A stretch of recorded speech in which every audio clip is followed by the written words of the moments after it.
Hello, everybody. I'm Kevin. I have been dungeon mastering for 20 plus years. This is a little thing we're kind of kicking off called the GM talk. GM talk. Yeah, a little table talk where we're just going to discuss some Reddit stories and things like that. And so alongside me, I have my co-host. Woo, co-host and brother Luke. Not as many years experience, but I got 12 years under my belt and probably like 2 decades of playing. So Yeah. I got a couple things to say. Couple things. He's got some hot takes. I got some hot takes. Hot takes. But we want to, really this stemmed from, just so much time playing the game, so many different tables we've been across that you find yourself like, okay, is there better ways to do things? And when you go kind of down the Reddit rabbit hole, so to speak, of just the GM horror stories. And this could be horror stories as the GM, horror stories as a player with a very terrible GM.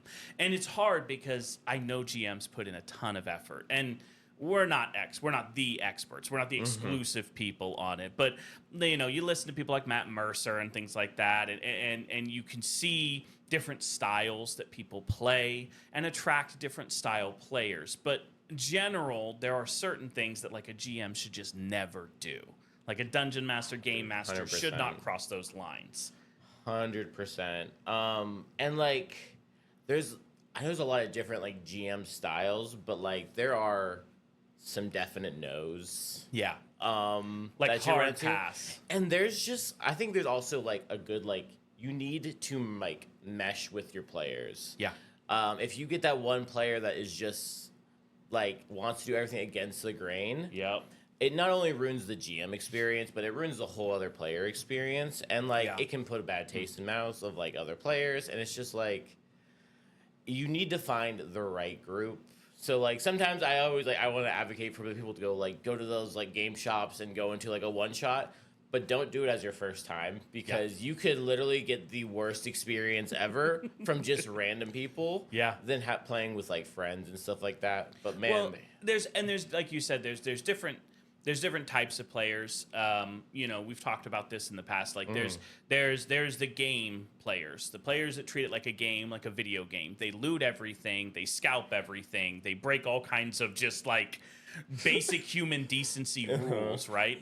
because they're still treating it like a game. Everything becomes about metagaming and min-maxing, and when you have a dungeon master that's like that, that's very rules strict in things, you will end up with that. Not that you can't, have a good narrative, have a good campaign, have a good structure to the world as it exists. Yeah, there's rules that exist within that, but these guys are supposed to be heroes or villains, depending on how you're playing. And so you have that kind of like game set of a dungeon master where it's like, it's a game. It, you can win it, but it takes strategy, it takes this.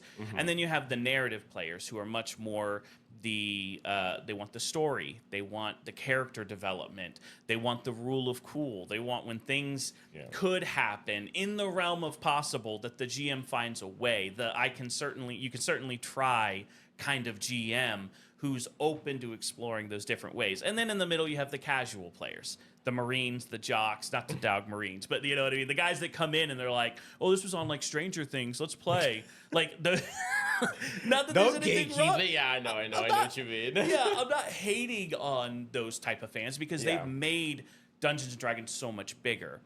But you do end up with a lot of just casual players who really don't care one way or another. It's just, for them, it's an excuse to hang out, which is what we all started as, right? Yeah. Most of us started as, it was an excuse to hang out with like-minded people. And so as we go through kind of the Reddit rabbit hole trail that leads deep into some of these horror stories, we're just going to discuss them a little bit because, like you said, there are definitely some do's and don'ts.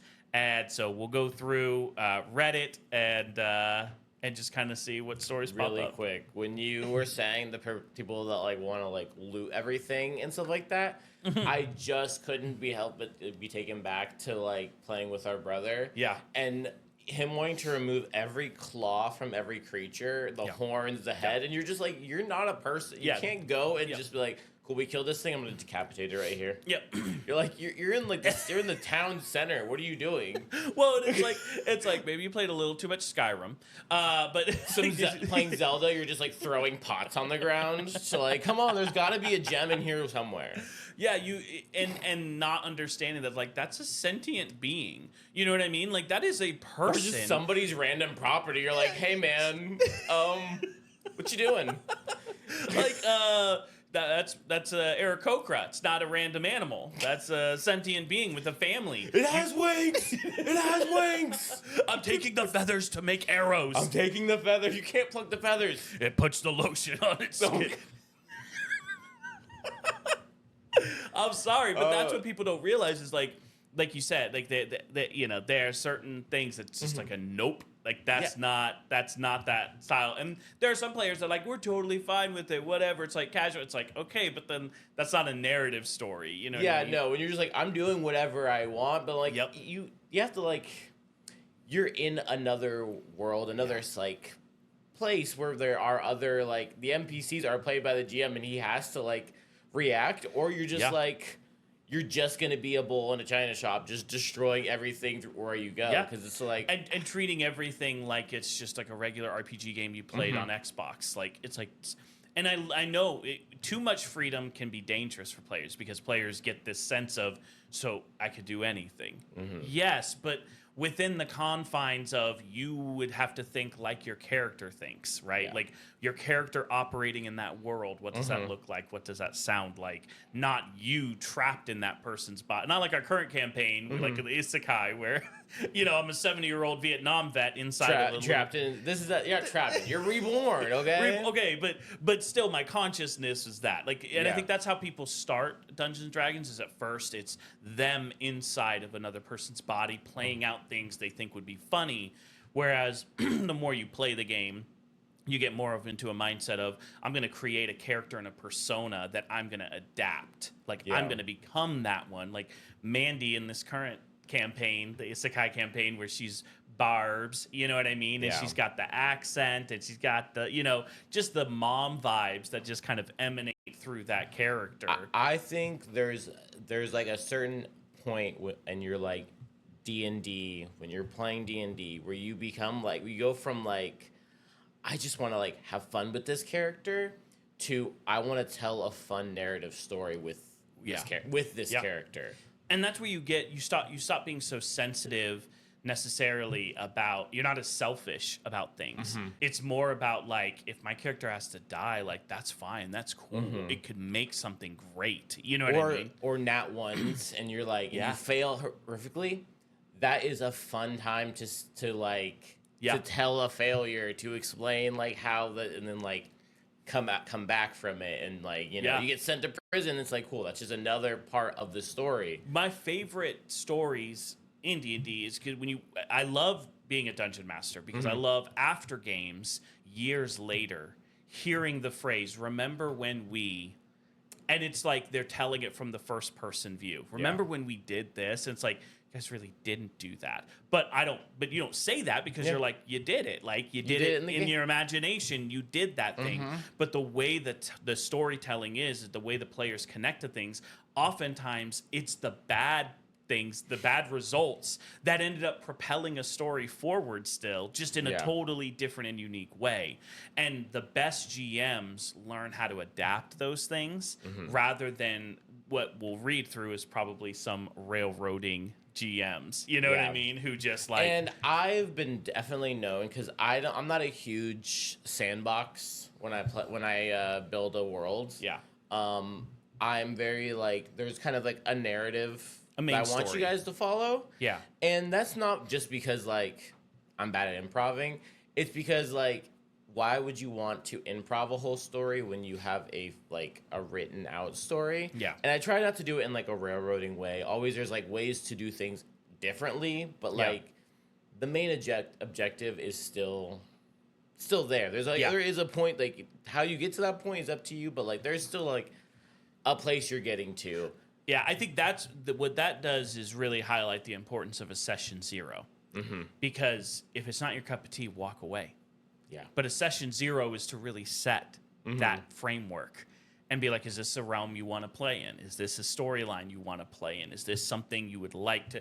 Because the worst thing that could happen is you set up this whole campaign of the adventurers journeying to this mountaintop to reverse the curse, and then you get the one player that wants to open up a tavern in the starting town.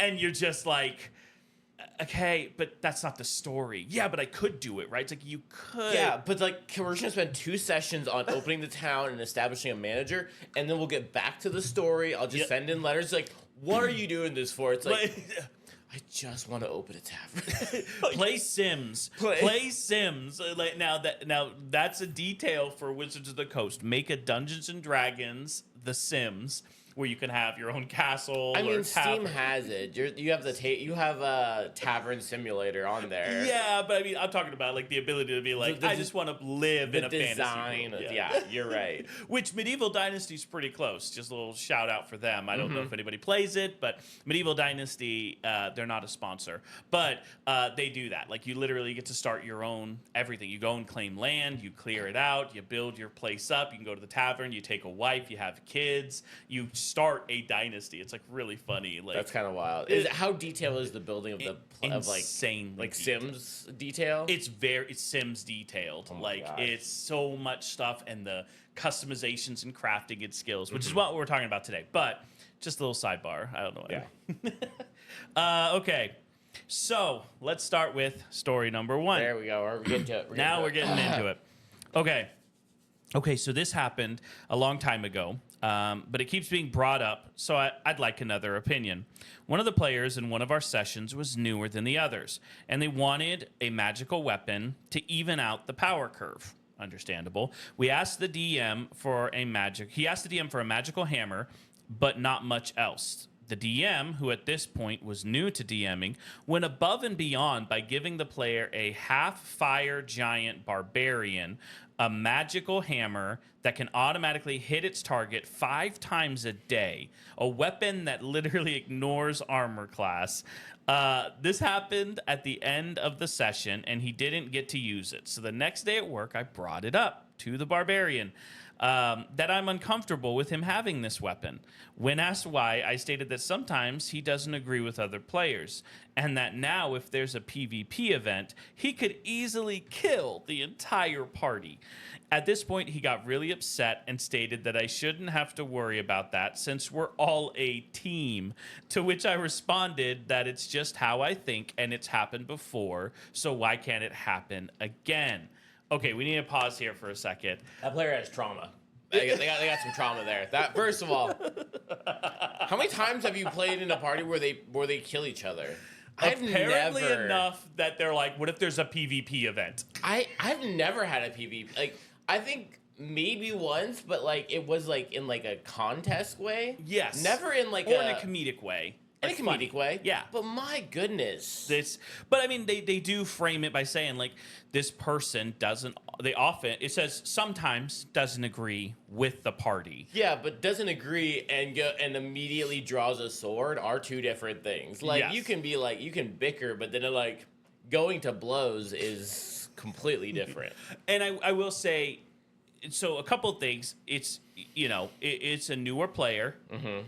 And a newer DM. Newer DM. I understand the simplicity of being like, let's give him a hammer that he just auto hits. Like for the sake of like not having to complicate things versus telling him like it has favorite enemies or it has a potential burn effect or exploding dice effect or something. Doesn't that make it less fun though? Like, I mean, rolling the dice is the game. Oh, you gotcha. I meant for like the player having the weapon. Like, I would also be like, oh, can I get like something that's not just, oh, I hit him, that's my turn. Like, like that's your whole turn. You don't get to. Like, I mean, I don't know. It's a little much. Well, and then also, I guess my issue would be for right off the bat, this person goes to the person who got the item. Yeah. He didn't choose the item. Yeah. He made it very clear at the beginning that he just told the DM he wanted a hammer. The DM gave him this hammer. Mm-hmm. It was the DM's decision, which means that should have kind of been your first stop because the player didn't do anything wrong. Maybe he was trying to get the player on his side to be like, hey, I even think this weapon is a little broken or is a little like not fair. But he doesn't even say that. He says it's because I'm worried you're gonna one-shot. I'm worried you're gonna kill me. If you went like about this in a different way, there's probably a chance you'd be like, you know what, you're kind of right. Like that actually does ruin the fun for me. Right. Like how to frame it that way. Yeah. Okay. So then he said, I also brought it up with the DM, and after explaining my case, he was reluctant but agreed.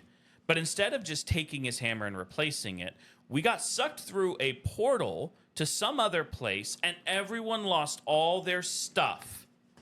So by complaining about it, I kind of just brought everyone else down. So my question is this: am I the jerk for sharing my opinion with the player or the DM? So many people are the problem in this story.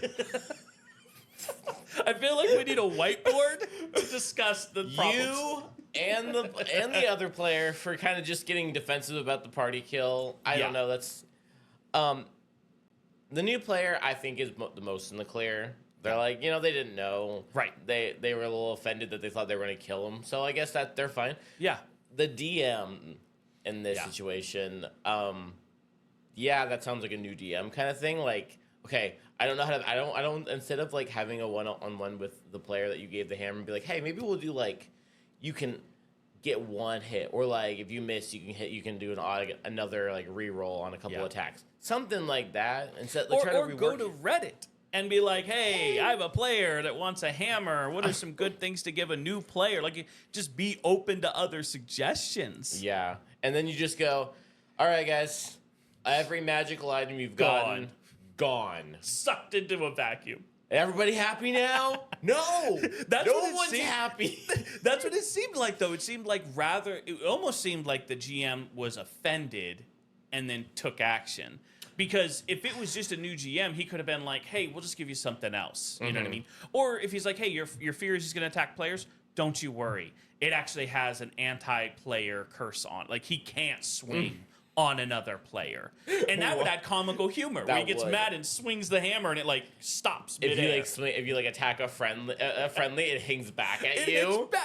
Yes. See, or like has like a spring-loaded thing where it just like punches you in the face with the other side. See, but any of those things would have been acceptable. I think I think the player who brought it up, you're kind of a jerk, because you're being sensitive about maybe some past trauma, and you should have maybe just considered a different way to approach it. Because the way you approached it made the player feel bad for getting it, and the GM feel bad for even thinking it was a good idea. Yeah. So you're kind of just like shutting both of them down and causing a rift, where then the GM's like, now I'm just going to reset everybody to 0, because obviously I don't know. Honestly, what you should have done, they never even got to use it.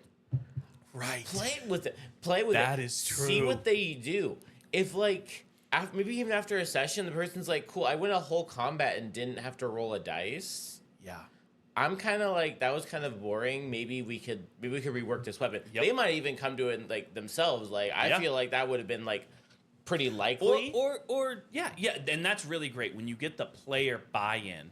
Oftentimes at the table, when players want magical items, I love to have open discussions about, well, what does that item actually mean? How is that going to assist you? How does it fit your character in order to make these things work? And I love when items have like really weird charges. Like I had one that allowed me to have like exploding dice, which basically means if I roll the max result, I get to roll it again for damage. However, I only get a charge every time I critical miss an attack. So I critical miss, I get a charge. I can then use the charge the next time I hit on to do more damage. That's cool. That's right. It's a cool balancing effect, but it was a lot of negotiation of like because that effect is really strong. Exploding dice. If I keep rolling max, I just keep rolling. Like that's insane. Hope for a D4. Right. So it's just.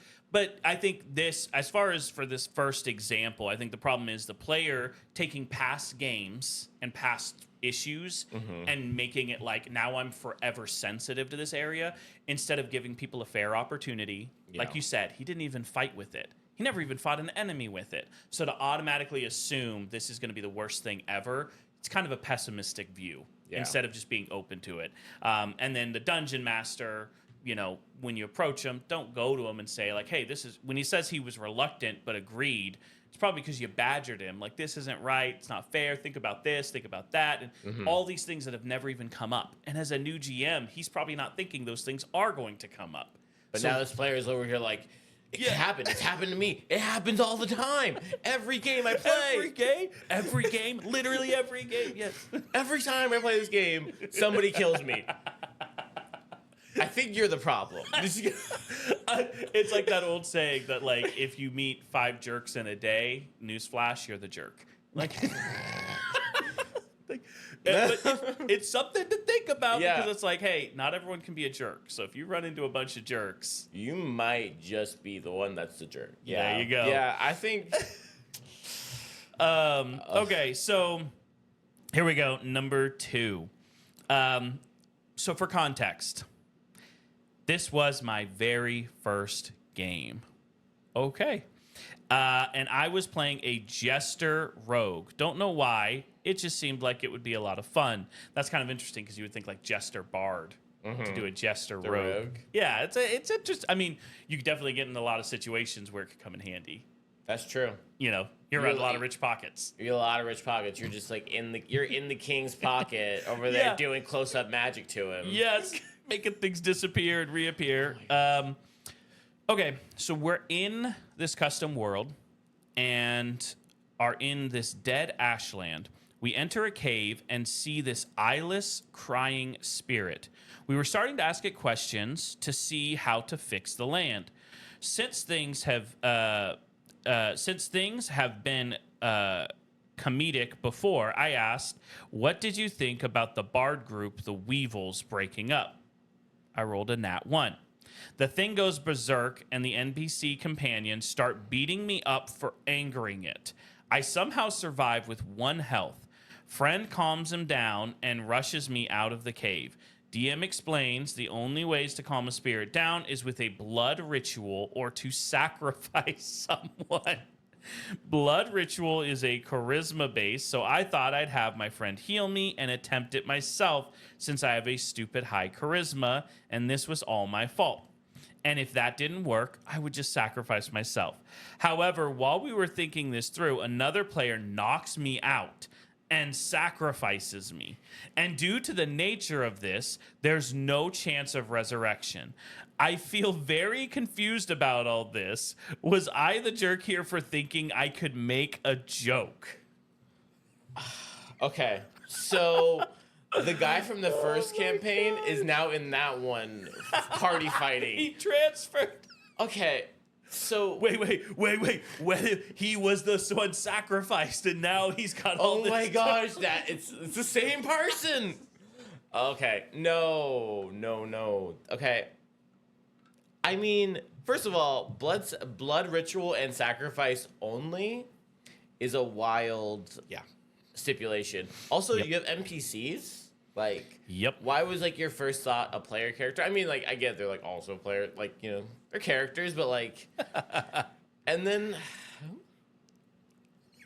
how do you as a GM let another player sacrifice somebody else? Yeah, I feel like that's there's several things here for the DM. One, the guy rolls a nat 1 and made a joke. It's perfectly acceptable for the GM to be like, okay, you've angered the spirit. Like, you know what I mean? Like, maybe it goes to, like, attack a body or something, but doesn't, like, beat it up brutally, but just screams and flies around the room. So you know, like, okay, whoa. I misread the room. Tension's wrong. To have... What kills me is it says the NPC companion starts beating me up, which means the GM used a non-player character to beat up the player. Not even the spirit itself, a non-player character to intervene, like it offended. And that's where it's like, did it offend the GM? Is that why this is happening? Is the GM mad that think that you're making a joke of their really making serious light game? Of their story, yeah. But like... Also, beating him to 1 HP. Yeah. I feel like a nat 1, that is a kind of a, like, that's a little bit of a stretch. Like, I get it can be bad, but wow. Like slap the guy. Like, make the NPC come over and just, like, slap him and be like, not funny. And then you're like, okay. Yeah, I feel like, and you and I are of this persuasion where we think you could fail forward. I enjoy failing forward. You know what I mean? Like, these are things that, like, you roll a nat 1 and your gun jams, you know what I mean? And then all of a sudden you realize, oh my gosh, I would have shot this guy who was actually really important to the story. Thank goodness I rolled a 1. It keeps the story moving forward. Stuff like this is where people feel like they were, like, railroaded. And it's funny because it doesn't even seem like that's where the complaint is on the GM. The complaint is instead on the player who did this wild card move. Yeah. And we have an edit about the other player. He's playing a female rogue literally named Hinata and wears a Naruto headband sometimes. He apparently has a tendency to be really spontaneous, as my friend has told me. I'm just quirky like that. What do you mean? I'm just a little wild sometimes, princess. I just like Widowy get a little crazy and then stab some other players. But this is a game where we take it seriously, and my character Hinata is not modeled after anybody in any other fictional world. I think this DM and that player that killed the other one deserve each other. Yeah. As a new player, for that person, like, it was our first game or newer. First game. Maybe a new group. Yep. That's just kind of like a toxic group, in my opinion. And it's weird that the friend tells him, like, oh, he's just kind of like that sometimes. No, like, you know what I mean? At that point, just you and your friend go find another table. If spontaneous and do a little thing is like, I've played a rogue, I've stolen from the party, not their life. Never sacrificed them on an altar. Never killed them, but I did, I've taken some stuff. I remember we played a game and I stole someone's sword right before combat and they went to draw it. It was hilarious. It landed great. The joke, perfect. Which, I mean, there was ways the GM could have got out of this by simply saying, no, the sacrifice has to be voluntary. Yeah. There you go. Now, all of a sudden, you can't knock them out unconscious and use I them. think they should have not told them that, and then they sacrifice that player, and it doesn't work, and they're like, cool. Why'd you kill the guy? Then that player has to explain that he just, like, really wanted them dead. And now you have to resurrect this person. No, you can't because of them. Okay. All right. Here we go. Number 3. Let's go. This happened a few years ago, but it's important to what happened to me earlier. Okay. I know this girl, late 20s. We'll call her Melody. Which, by the way, I love when they use, like, fictional names. I saw so many Reddits where people were using, like, a letter. No, like a letter. They're like, so we'll call them M, we'll call them J, and we'll call them... I'm like, you know how hard that is to keep that straight? Yeah. It's so much easier to just be like Melody, Billy Bob. It's a name. A name. Okay, so I know this girl, late 20s. We'll call her Melody. We were co-workers a few years back, and we have some mutual friends since we're both gamers. Recently, I started seeing this guy who's very into playing poker, blackjack, and other card games. We're nothing serious yet. It's very new. He invited me to game night, but I'm not exactly the casino card type, so I asked around to see who can teach me. One of our mutual friends said that Melody is actually very into poker and blackjack and other games. She actually used to play with a group regularly and is pretty cool. Our friend says that he thinks she counts cards, whatever that means. So I reached out to her, but she laughed at me and said no. When I asked why, she said it's because I wouldn't let her play D&D. She said I was a jerk for excluding her.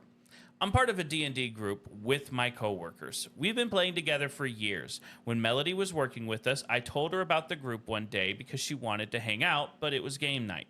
A few days later, she asked if she could join. Per our rules, unless you are formally invited by a veteran member who is also willing to mentor you, you can't join. Okay, hang on. What kind of group is this?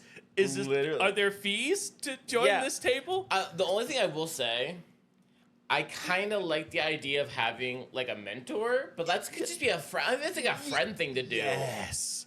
Like to help them teach them the game. Let that happen organically. Maybe don't be like, you're a disciple of so-and-so.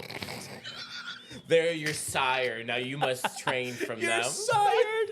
Oh my gosh, this is incredible. Okay. So, and I love how they casually talk about this. Like, this is just normal. This is just the rules. This is obviously what every table does this. We're also not allowed to have pictures of our family, and we have to forsake our mother and father, and we have to. It's totally When cool. you come in, you take your wedding ring off. You are You are only married to this game. So I told her that she asked me to be the person, and I rejected her. I told her I don't think D&D is the game for her. She can barely understand. She barely handle understanding how her paycheck is calculated, and D&D requires a lot of calculations and is heavy on memory.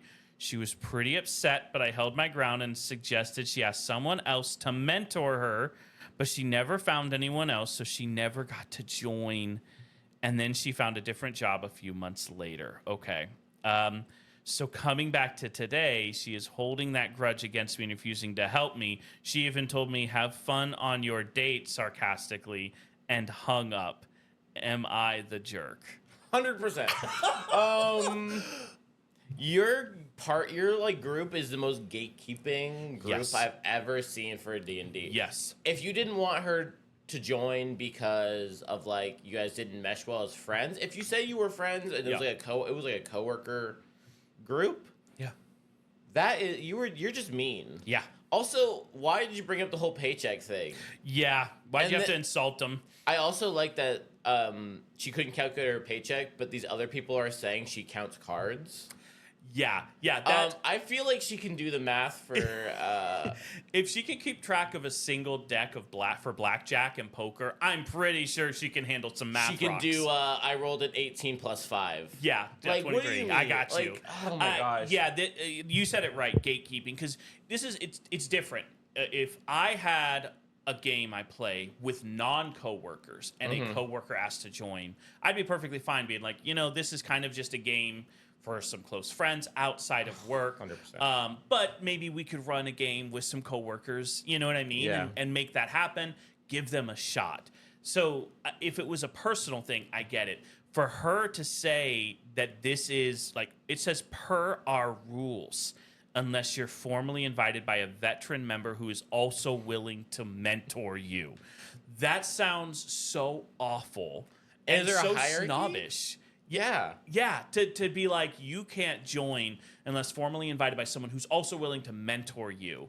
And it's like, okay, but like I'm with you on the mentoring. How great is it when you have new players come in and you're like, hey, can you help them make a character? And then they're there to kind of just help coach you and, oh, now add this, Yeah. look here for the skills. I also feel like that's just a lot of like the D&D community. When like a new player joins, a lot of Welcome players arms. are super welcoming Yeah. to just like, oh my gosh, what do you need to learn? I'll Yeah. explain the rules. If you have any questions during your first couple of sessions, it's so easy to be like, Yeah. oh, I just have a question. What is the whole like? Do you need a mentor and you need a formal invite from not just anybody? One of the veteran players. Yeah, she made a distinction to say by a veteran member, which means they're a non-veteran. So you can't, which I get, like a new player can't piggyback new players. But then, like you said, then there's a weird hierarchy thing. This whole group has to be so weird. Like, I'm sorry, they gotta be weird. Like, that's just such a crazy like stipulation and just. which Yeah. I get wanting to kind of control the environment at the table and maybe if you're in the middle, but there's so many other things you could have said. So yes, you made it personal about her. Yeah. So yeah, she's right to be like, yeah, no, I'm not going to be a part of that with you because you literally made it personal. You didn't think she could do it mathematically. You didn't think she had the memory for it. You weren't willing to coach her. You weren't even willing to give her an opportunity. But yet here you are, hat in hand, wanting an opportunity. Yeah. And it's kind of like, nah, that's the reckoning. Like, Honestly, I don't know what you expected.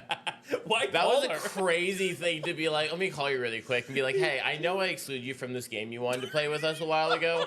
And you probably quit your job because you felt like you say they left a couple months after. a couple months later. That probably was like, oh, Yeah. I'm going to look for a new job. They found a new job and left. Yep. Like, oh, no, I'm good. Yeah. We're not friends. And They're then, probably and then to definitely have not the friends. audacity to call up this person who is no longer a coworker, long removed coworker, who you were very hateful to, and then be like, why won't you just teach me? Why are you being such a jerk? Like, I'm trying to impress a guy to learn, and I learned blackjack. yeah. Oh my gosh. No, can't do it. No. Well, yes, you are. yes, You are the jerk. 100%. definitively, you're the jerk. I think when I also when I found that post, I went through some of the comments and stuff like that. They made an edit that basically says, "I get it. I'm the jerk." But what you guys don't understand is counting cards isn't that hard. You know, she's not a genius for doing that. And I'm just like, just dig that hole. Dig that hole. Oh my gosh, that's unbelievable. All right. Well, this has been great. That's a good one. That was a good one. Thank you for watching. Join the Patreon, like and subscribe. Yep, all the things. All the things. Do the things. Do the things. Everything you can, you should be doing to support us, because we have a group and you have to be invited by a veteran member. If you want to ever get in our Discord, if you ever want to like have your name on Weekend D&D, you have to be invited by a veteran member. Yep. We have tiers in our Discord based on how much you give, and that's going to dictate your... If we don't like you, we will sacrifice you. Oh my god. And if the whole group is bad, I will total party kill Mass you. sacrifice. I will give a player a magical item that just kills allies. Critical hits against it allies. auto crits allies only. All right, take care. Right, have a good day.